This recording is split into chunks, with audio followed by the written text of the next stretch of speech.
work with the language of light. I'm finding that some people need help in finding the way that they transmit. So, but let me talk about the language of light for a quick second. If you haven't listened to any of my other recordings, if you haven't read the books, so there are, at this point, 3 books on Amazon, 3 books on the language of light that I have published, written and published.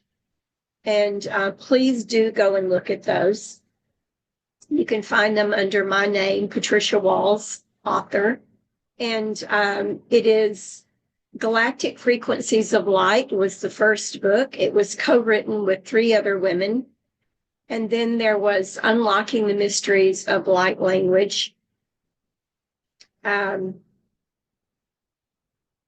then there was a second, Unlocking the Mysteries of Light Language, which is just a book of 144 frequencies and codes, downloads of information. So, but there are 3 books, and I'm currently working on the 4th light language book, which is another collaboration that I'm doing with 12 other people. And so there will be 13, I hope. It's not complete yet. But the plan is 13 collaborators, including myself, bringing you knowledge, information, awareness, and experiences in the language of light. I also offer immersion weekends, retreats, which are not gender specific. Anyone can attend. And also I offer live events in the Dallas-Fort Worth area right now, which are what we call galleries. They're 2-hour immersions into the language of light, sort of an introduction, I guess you would call it. And then I do offer one-on-one tutoring, mentoring in the language of light and building your ability to channel, helping you, giving you direction in doing that. And so you can find all of that on my websites.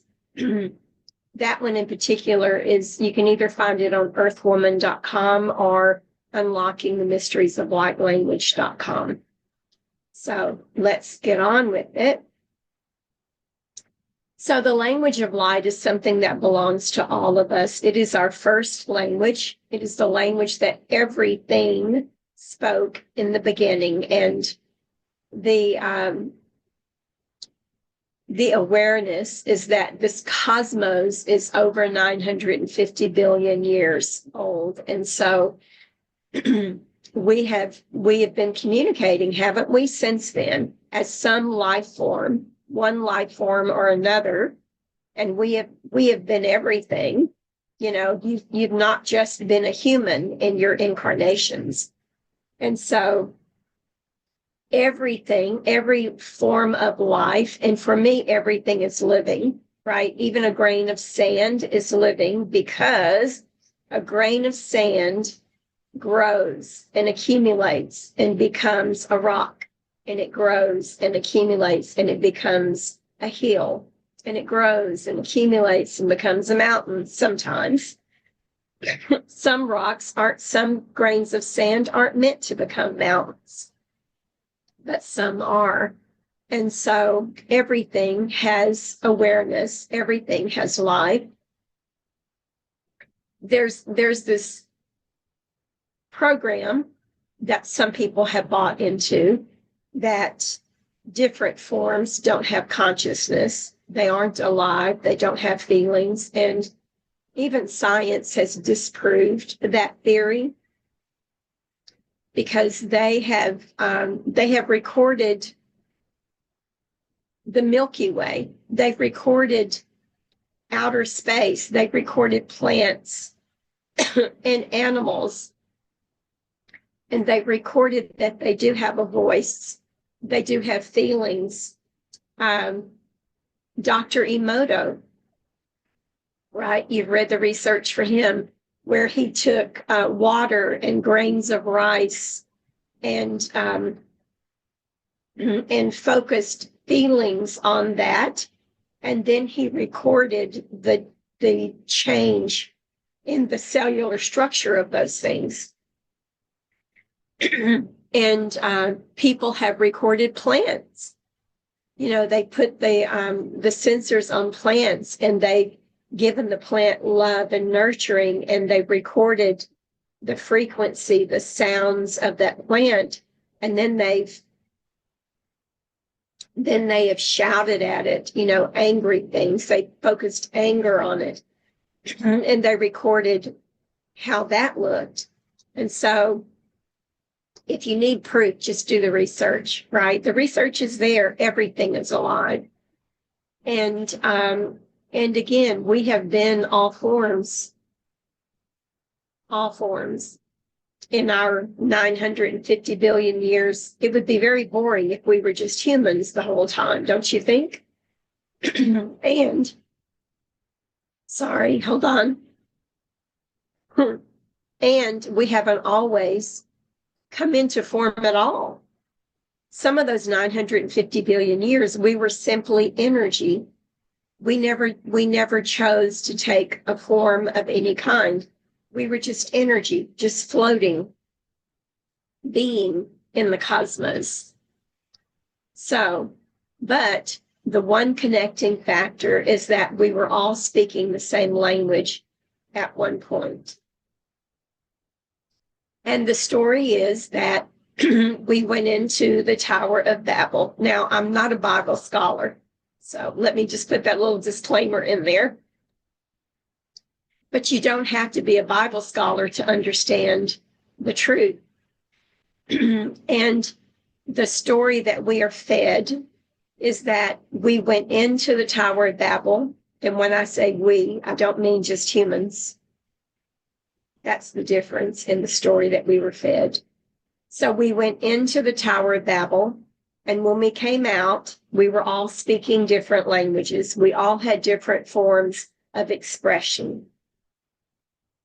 Now, humans came out speaking different vocal languages, using symbols and using syllables and dialects and vowels.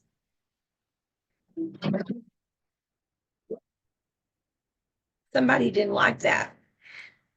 And animals came out speaking different languages, but theirs were different sounds from humans. And fish speaking different languages, the aquatics. I mean, you've heard recordings of whales and dolphins, right? The reptilian nation came out speaking different sounds, different ways of communicating, expressing. Plants. I mean, I could go on, but you get the thought, you get the idea of that, don't you? That we all came out speaking different languages, even the sand, even the mountains, even the air, the trees. Lightning has its own voice, doesn't it? And it doesn't always sound the same. So everything came out having its own individual form of expressing itself. And that was a program of suppression and division. It was meant to divide us and suppress us and separate us. And it worked. Didn't it work? Because you forgot how to communicate with animals. You forgot how to communicate with the elements. You forgot how to communicate even with another human being from another continent. You forgot all of that. And we passed that forget program. We passed that down through generations. And here we are now, breaking through all of those programs of suppression and division and separation. Human beings, and I can only speak for humans, human beings are no longer satisfied to be separated. human beings have begun to want to communicate with animals, to want to communicate with plants and the elements and trees and the air and lightning and other forms of life, otherworldly beings outside of the planet Earth. Human beings have decided that we are no longer satisfied to be suppressed and separated. And in that way, many of us have remembered what we are calling the language of light. But what we're also finding in our expression, in our experience, what I've found in particular is that we have never been disconnected. We've just found other ways to express it. Reiki, for instance. Reiki is about channeling light,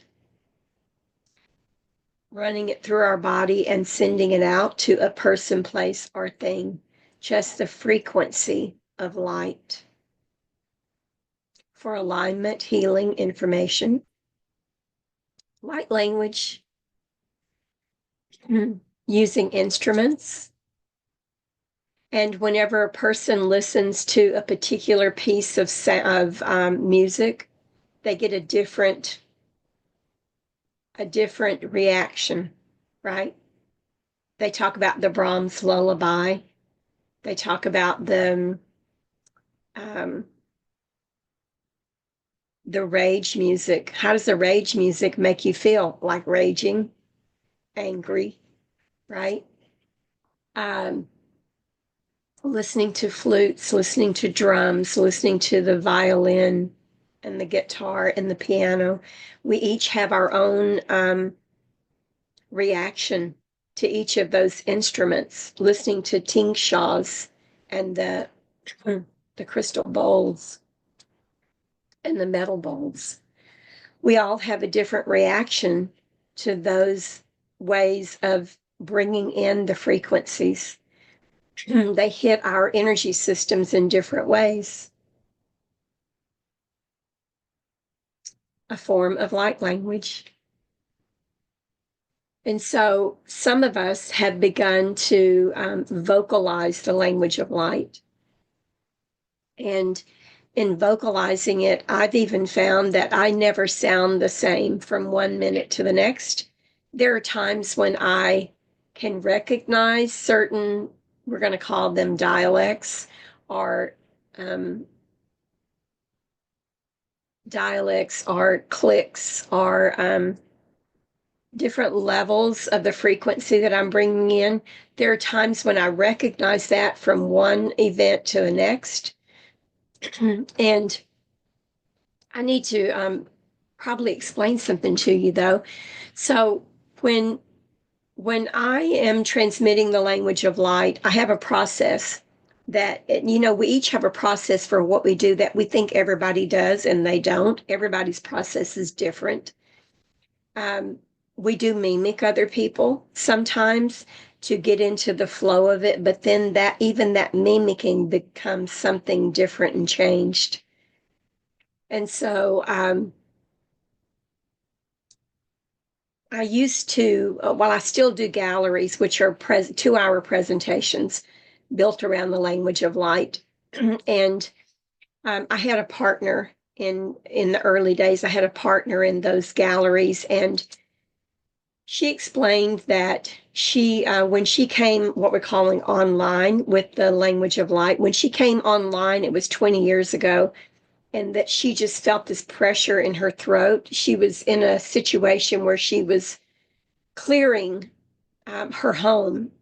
She had poltergeist activity, and she was clearing her home with her children, and she just felt this pressure in her throat, and she said she just started speaking this unknown language to her. And that it happens every once in a while when she's around a person, place, or thing, that she just feels the need to speak this language, this unknown language to her. And when I started explaining my process was different. I don't feel the pressure in my throat that I have to speak. Although sometimes I've noticed in the last few years that I get a little hoarse sometimes, and I'm assuming, as we all do, that means that there's some frequencies that I need to express. I don't always act on it, though. I have a choice. I don't always act on it. And so one of the participants in that particular gathering, that particular what we call gallery, she posed a question. She said she was talking to Laura and me, well, mostly to Laura. That Laura was the person. I'm sorry.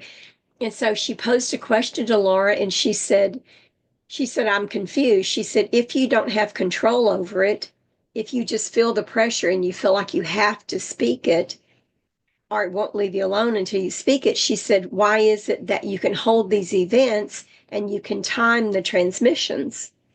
It was a good question. For me, it was an easy answer because I do control when I allow myself to transmit the language of light. I do have control over that. But it did cause me to ask, because I wanted to explain my process to her. And so I said, well, let me ask for myself. Let me ask. And so I went inside and I asked the beings that I work with that guide me, I asked them, show me my process, show me what it is that I do so that I can explain it to this lady. Because part of the reason that we were having these light language galleries is for education.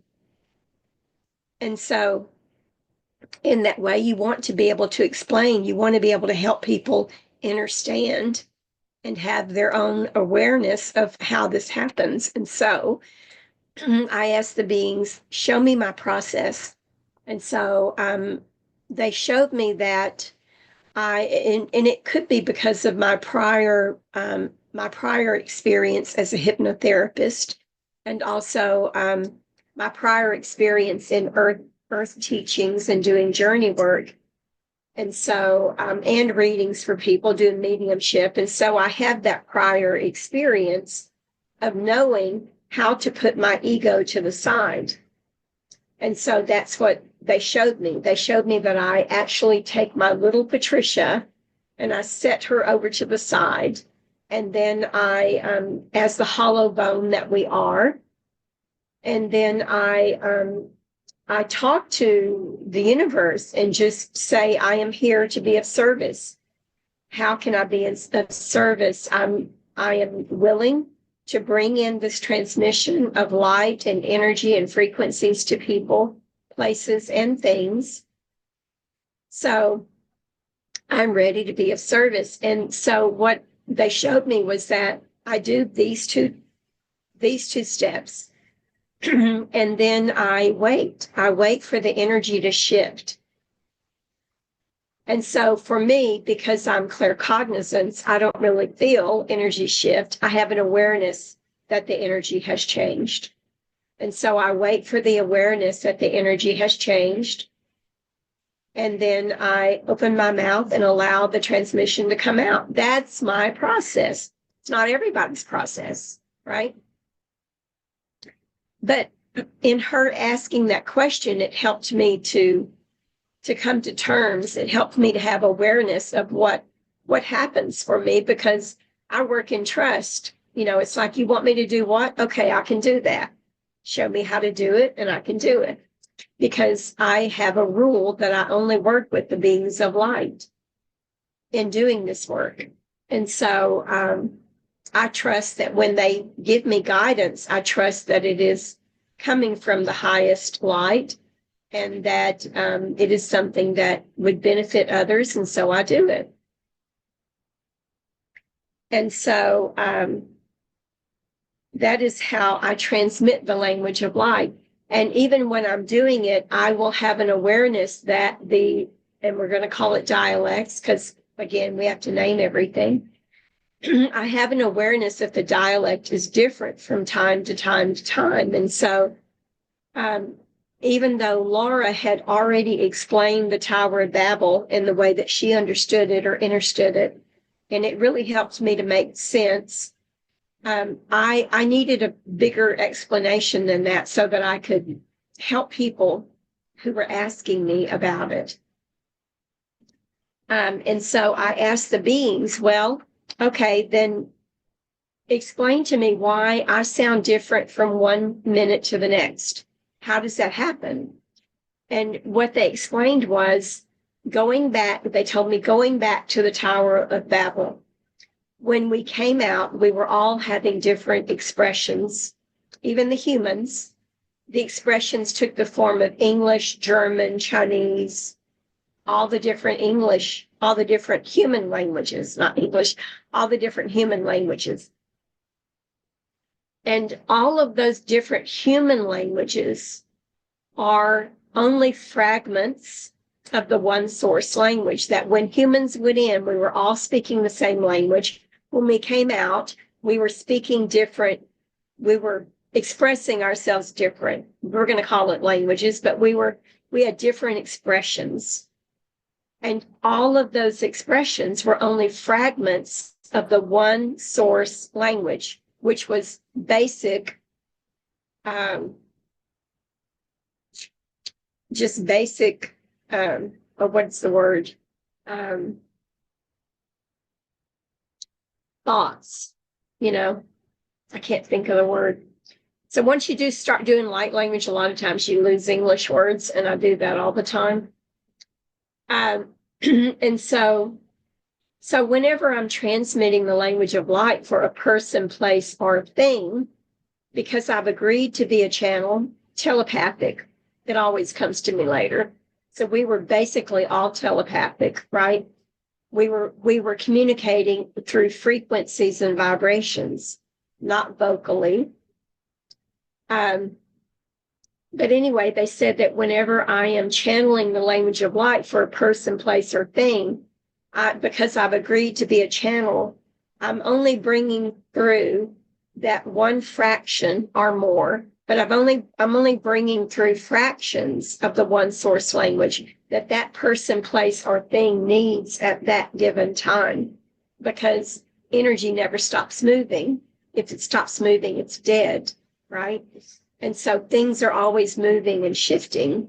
So if I'm channeling for a person, place, or thing, I'm channeling only that piece that they need right now.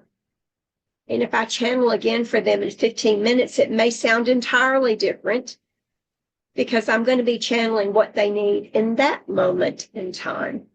I hope that makes sense to you. And so what I've discovered in my research and in my experience in doing, and I've been doing this since 2017, what I've learned through this experience and through receiving and through being a channel is that all of the languages are light language. They're just lower frequencies, lower vibrations of the language of light. So English is a light language. German is a light language, but they're fragments of the one source language, which is why whenever you're listening to someone transmit light language, you might think that they sound Italian. You might think that they sound Aborigines, or they sound African, or they sound German, or they sound like a dragon, or they sound like a fairy, or they sound like an insect, or they sound like a bird or a snake or whatever. It is because all of those are fragments of the one source language. And because that is the fragment that person, place, or thing needs in that given moment.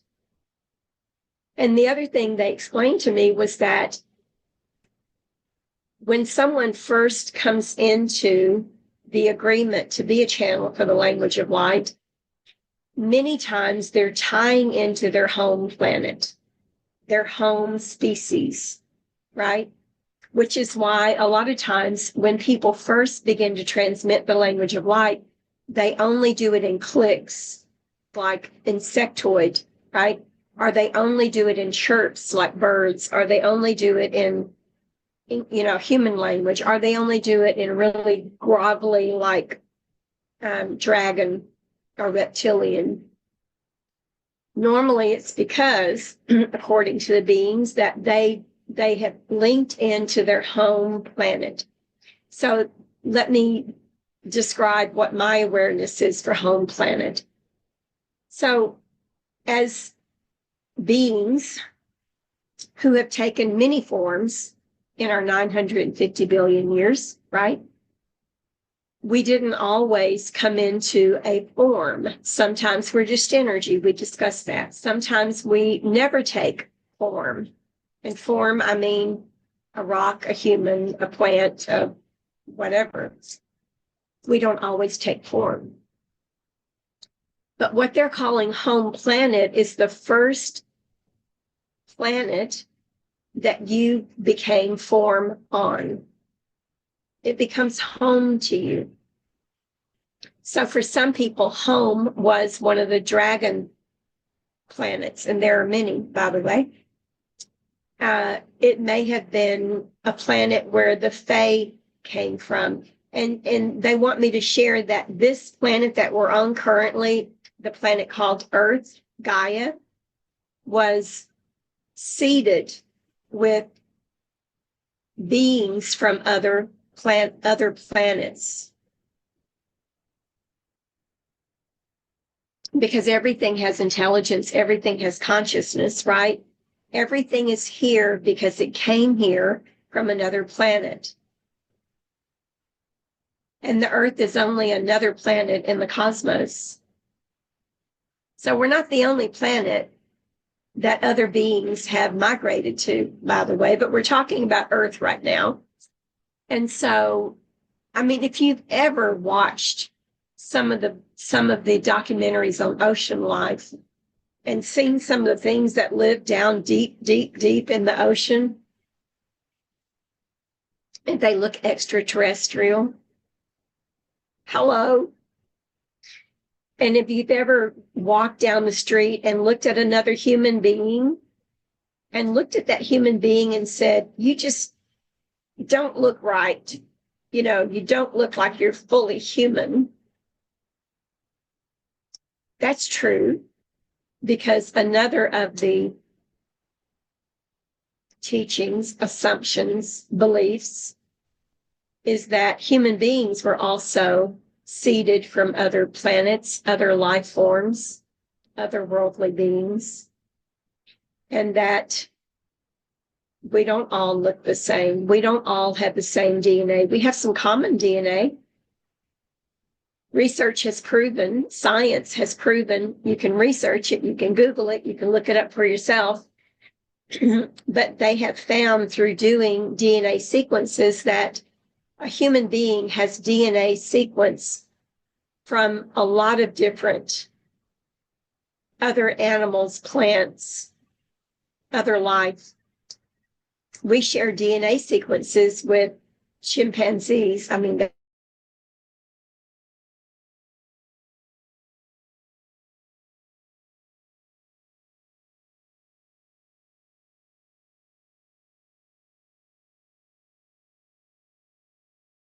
they just can't link us to otherworldly beings because they say that they don't have DNA from otherworldly beings. Of course they do, right? But they can't let us know that. So we are everything.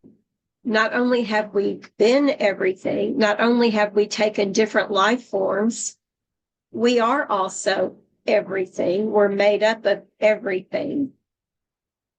And so whenever we're transmitting the language of light, we are bringing in that sliver, that fraction of the one source language that's required to give us information, because light language is downloads, frequencies, alignments, removals of information and light. And so in each transmission, you're getting what you're supposed to have. to take you up another frequency, to remove what no longer serves you and take you up another frequency, another level. So where does that bring us? I'm going to be doing some more videos to take you through some processes. I'm not going to do it on this one. I need you to check back. Simply because my time is limited today, but I am going to take you through some other processes. And those processes are doing light language to shift your body, your energy system. Some people call them chakras. I don't call them chakras, but that's the teaching that we have, and that's the teaching that most people connect with their chakras. I just call them energy centers, right? So we're going to be doing an exercise to connect you and to rebuild, replenish your different energy centers in the body. And we're going to be using light language for that. So I would love to share that with you. Another process is helping you to develop your own form of awareness and communication and expression using the language of light. So check back, please. We're going to be doing that soon. Those processes are not long, but they're at least 30 minutes long. And so I am a bit limited to the length of each sharing that I have with you. So today was just about information, pretty much, just giving you more information about the language of light and what you can do with it. And so what can you do with it, right? Some people use it in their businesses. For me, light language has become everything that I do is imbued with light language. I give readings. But I need to stop and tell you that I've been doing these things most of my life. So I've been doing these things since I was in my 20s, and I've just turned 70. And so I've been doing these things for a long time. And these things, I'm talking about energy healing, psychic readings, mediumship, shamanic teachings, hypnosis. I've been offering these things to people for most of my life. And when I came into the awareness of light language just sort of inserted itself into all of those different things that I was already doing. So when I am doing a psychic reading for someone, light language comes in for that person with the intent of shifting. So it's not just an informational reading anymore. It's shifting energy as they receive the information. They get shifted and they release those things that they don't need anymore to bring them into alignment with that possibility of something happening in their future. And then with hypnosis, I use light language to help, again, bring in frequencies, remove frequencies, to reprogram the psyche. For instance, if someone is afraid of spiders, then during hypnosis, I may use light language to assist them in releasing that fear or phobia. Even if they view that lifetime, and usually when you view a lifetime where you have that is related to a phobia, it does what we call collapse the phobia, so that you're no longer have it anymore. I've seen that happen, but light language adds a new level to that, right? It adds a new level. It enhances that. So I've just found that light language has really come into play with everything that I do. One of my spiritual family does massage, body massages, body work for people, and she uses light language. And so the light language brings in a different level of healing to the muscles and the bones and the structure of the body than just manipulating them with the hands, right?